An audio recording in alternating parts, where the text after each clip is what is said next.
তো আজকে চলে গেলাম সিলেট থেকে চাঁদপুরে। হ্যালো, আসসালামু আলাইকুম, welcome to my new blog. আশা করি আপনারা সবাই ভালো আছেন, আপনাদের দয়া আমি অনেক ভালো আছি। তো আজকে চলে যাচ্ছে সিলেট থেকে চাঁদপুরে। আর এই যে এদিকে উঠে পড়লাম হেলিকপ্টারে। আর হেলিকপ্টারে ওঠার পর মামা এমন ভাবে হেলিকপ্টার চালাইতেছে, মনে হচ্ছিল যে উড়াই নিয়ে যাবে। আর এসব হেলিকপ্টারে উঠলে পরে উড়ার মতো ফিল পাওয়া যায়। এই যে উঠতে উঠতে এসে বললাম বাস স্ট্যান্ডের কাছাকাছি। আর বাস স্ট্যান্ডে আসার পরে এত সুন্দর ভিউ দেখা যায় যা বলার মতো না। এই যে এখানে চারটা রাস্তা গেছে, একটা সিলেট, একটা হবিগঞ্জ, একটা চুনারঘাট আর একটা ঢাকা। তো এসে বললাম বাস কাউন্টারের কাছে। আর বাস কাউন্টারের কাছে এসে নিয়ে নিলাম টিকিট। আর টিকিট নেওয়ার পরে আজকে যে আমার সাথে এমনটা হবে যা আমি কল্পনাও করি নাই। বাসটায় এসে হঠাৎ করে এমন ভাবে চাপ দিছিল যা আপনারা নিজেরাই তো দেখছেন। ওনাদেরকে নতুন করে আর কিছু বলার দরকার নাই, কারণ ওনাদের বিহেভিয়ার আপনারা সবাই মোটামুটি জানেন। ওনাদেরকে আমি আর কিছু বলি না, ওনাদেরকে হেদায়েত করার মালিক আল্লাহ। এসে পড়লো আমার বাস। আর আমার বাস আসার পরে এত ক্রাউড ছিল যা বলার মতো না। এই গরমের মধ্যে এত ওয়েট করলাম, এখন ক্রাউডের জন্য বাসে উঠতে পারতেছি না। এই দুঃখ কারে বলি। অবশ্য টিকিট যেহেতু কিনা ফেলছি, বাসে তো উঠতেই হইব। মানুষের ক্রাউডের জন্য আমি আর বাসে উঠবো কি? আমি বুঝতেছি না আমি কি আসলে যাব নাকি যাব না। দেন মানুষ উঠতেছিল আর আমি এখানে বাসের একটা ভিউ নিয়ে নিলাম ওই ডেঙ্গেলের।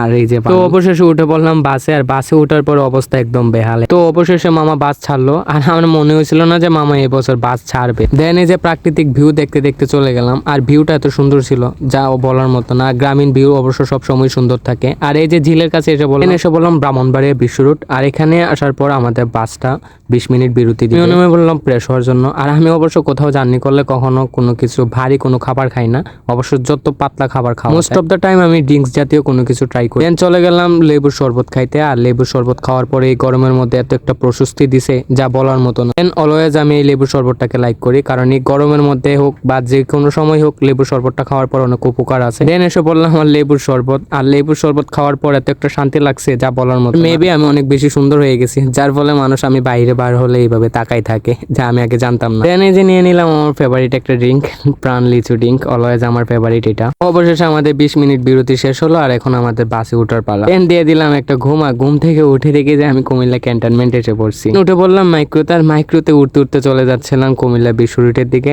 আর এই কুমিল্লাতে আমার এত স্মৃতি, এত মায়া যা বলে বোঝানোর মতো। দেন এই যে এসে বললাম কুমিল্লা বিশ্ব রুট। আর এখান থেকে উঠে বললাম বুকদাতে। আর বুকদাতে উঠার পর আমার অবস্থা একদম খারাপ, কারণ একদম পিছনে সিটে বসছি। তারপর এসে বললাম হাজীগঞ্জ বড় মসজিদ, সবাই চেনেন। তারপর ঘুম থেকে উঠে দেখি যে আমি এসে পড়ছি চাঁদপুরে। তো সবাই ভালো থাকবেন, সুস্থ থাকবেন। আর ভিডিওটা ভালো লাগলে একটা লাইক দিবেন। আল্লাহ হাফেজ।